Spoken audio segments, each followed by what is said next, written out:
Will Hunting is 20 years old and lives in a rundown part of the city. He spends his days pushing a mop through the polished corridors of the prestigious Massachusetts Institute of Technology. Titles and lectures swirl around him like noise, but his job is simple and unglamorous. Keep the floors clean, keep the mess out of sight. The world of theory and papers goes on without him, until one day it doesn't.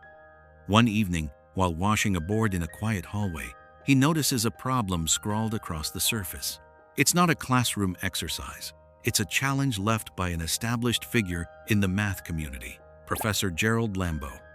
The professor has promised that anyone who cracks this theorem by semester's end will be published in the school journal and walked into a spotlight most people only read about. Fame, a printed name in a respected journal, chances to work with the big minds, those are the prizes attached to the solution. The board sits there like an invitation. He can't let it drop. The puzzle crawls into his head and keeps turning. He thinks about it during breaks, while sweeping the floors, even in bars where laughter and cheap beer try to drown his curiosity. The idea becomes a problem of its own. Solve this and prove the mind inside him can reach beyond janitorial shifts and dead-end nights. He starts carrying the math around like a secret. That night, he goes home and uses his bathroom mirror as his personal blackboard, scribbling, rubbing out mistakes, scribbling again. Mistakes don't humble him, they're just steps. By dawn, he has lines he can trust. Over the weekend, he slips back to the hall between lectures, grabs a spare piece of chalk, and writes down a polished, correct solution on the very board he found it on. He leaves before anyone notices. A few days later, the professor notices the answer and cannot believe it. He assumes a student, bright and disciplined, must have solved it. He announces the news to his lecture hall with the glee of a teacher who has been proved right about his field. The classroom hums with curiosity. Who would do such a thing, and why leave the work unsigned? The professor, hungry to find the mind behind the solution, decides to raise the stakes. He pins a new, harder problem on the board, one that had kept him and his colleagues busy for years. The bait is set. Meanwhile, life for the mop-pushing genius doesn't pause. One night, his temper flares when an old bully from his childhood insults a girl in the street. He can't let it pass. He confronts the man, and fists fly. Cops show up. Amid the chaos, Will gets arrested. The next morning, Professor Lambeau appears in the courthouse, curious about the man who may have written the solutions. He wants a name. Will walks out of custody with a court date looming, but later that day, while doing his shift, he sees a fresh equation on a board and instinctively begins to work it out in the margins of his mind. The professor catches him in the act, at first believing he's dealing with graffiti. When the board later shows a correct solution, the realization hits: the vandal and the mathematician are the same person. Convinced he must find this hidden talent, the professor tracks the janitor down. At the hearing, Will argues for himself with a surprising command of legal language and social theory, but the court doesn't forgive all offenses. He faces bail and the prospect of jail. After some negotiation, the judge agrees to a conditional release. Professor Lambeau puts himself forward as guarantor, and with that comes a two-part condition.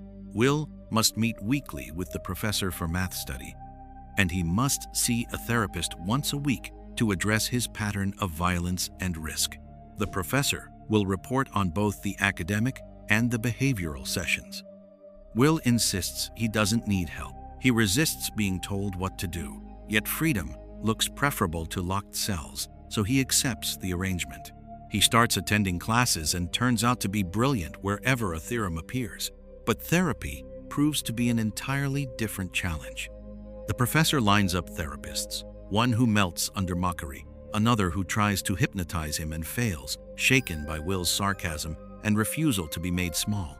Frustrated, Lambeau remembers an old college acquaintance whose practice carries a different tone. He reaches out to Sean McGuire, a man with a quieter kind of authority and a patience that doesn't break when confronted. At first, Sean doesn't want to take Will. The man has a reputation for being all edges and flash too much trouble, too little humility. But when Lambo compares Will to the great self-taught mathematician Srinivasa Ramanujan, Sean becomes intrigued. He agrees to try. Their first session goes predictably. Will cracks jokes, parries questions, and aims to unsettle. But Sean doesn't rise to the bait. He listens differently. He doesn't correct. He doesn't lecture. He waits until Will pokes at a tender subject, Sean's late wife. That's when Sean draws a line. He speaks straight, with a quiet force that stops the jokes and asks the one question Will hasn't been asked: who was left when you were a child? Through weeks of sessions, Sean pushes, not with academic tests or authority, but with steady insistence that Will try honesty. He tells stories from his own life about moments of regret and the small human habit of noticing niggling details about someone you love. Slowly, and against his own defenses, Will begins to respond. He keeps the wit, but he starts to let certain walls down, not much, not all, but enough for a truth to slide through. Meanwhile, Will meets a woman named Skylar at a local bar. She's bright, warm, and planning to leave for graduate study. They spend time together, laughing and testing each other's edges.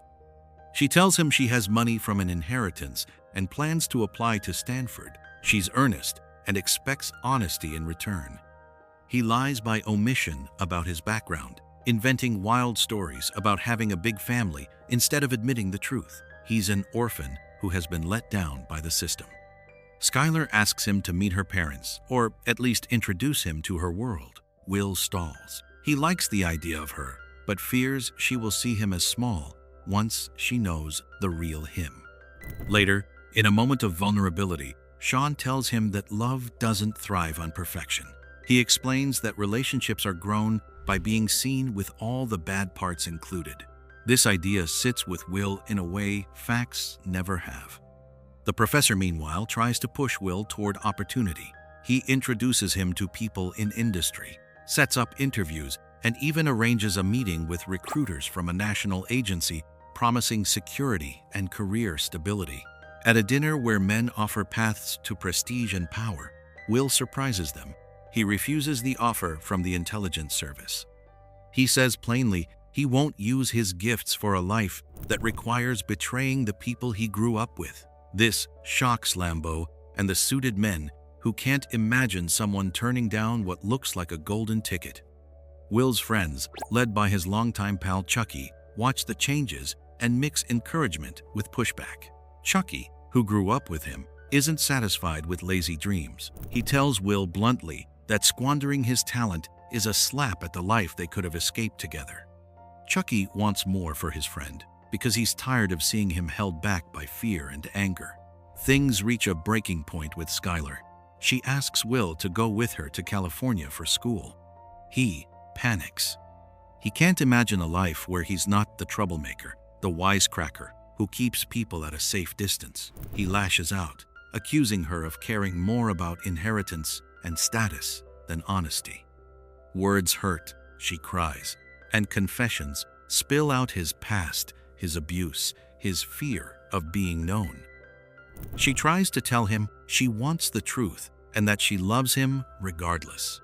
His closing off is the final blow. She leaves for California, tired of waiting for him to grow up. After she's gone, Will drifts. He works construction with friends, passing days in heavy labor and heavier jokes. Lambo grows frustrated.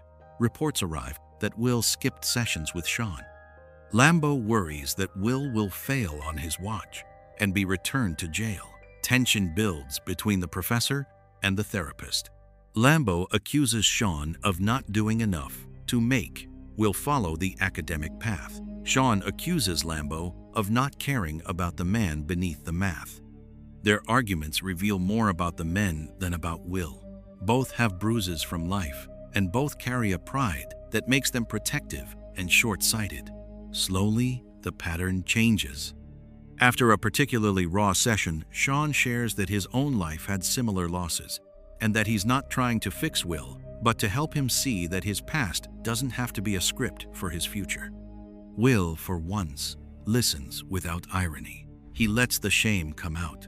The boy who learned to shut down to survive. The scars that made him distrust anything soft or kind. He cries brief, sudden, and something loosens.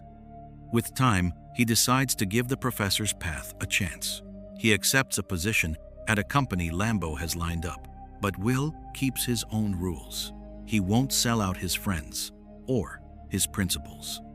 He goes to work, studies when asked, and shows everyone how quick and exact his mind can be. He does what needs doing, but he stays true to a private code. On his birthday, friends build him a car from spare parts and give it to him as a joke and a gift. It's clunky but theirs, which means more than any clean, new prize. Before he leaves town for a while, he leaves a note for Sean. The letter says he's chosen to try a new life and includes a line Sean once used about missing a baseball game to meet a woman. It's a quiet nod, a way of saying he's taking Sean's lesson about risk and love seriously. In the end, Will follows Skylar to California. He makes a change that's small and huge at once. He shows up. It's not a triumphant cinematic leap, so much as a simple act of choosing a person and a life over a safe, distant joke. The final image is of him stepping forward, away from the mop and the fights and the comfortable masks towards something real. This retelling nods to the actors and the film that inspired it, and it's dedicated to Robin Williams.